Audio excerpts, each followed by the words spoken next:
Air travel can take a lot of planning. Packing, pet care, parking. The last thing you should worry about are your rights as an air passenger, which is why AMA and CAA are strong advocates for a Canadian Air Passenger Bill of Rights.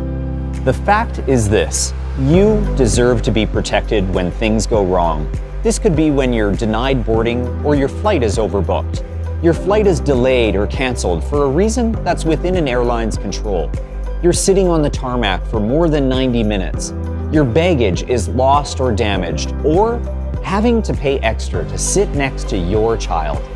Right now, if you experience these things, it's almost impossible to right the wrong. We clearly know that we can do better, and nearly 90% of Canadians agree.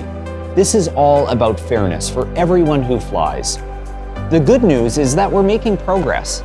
The Canadian Transportation Agency is consulting on these issues to determine appropriate standards, and AMA will be there, advocating on your behalf.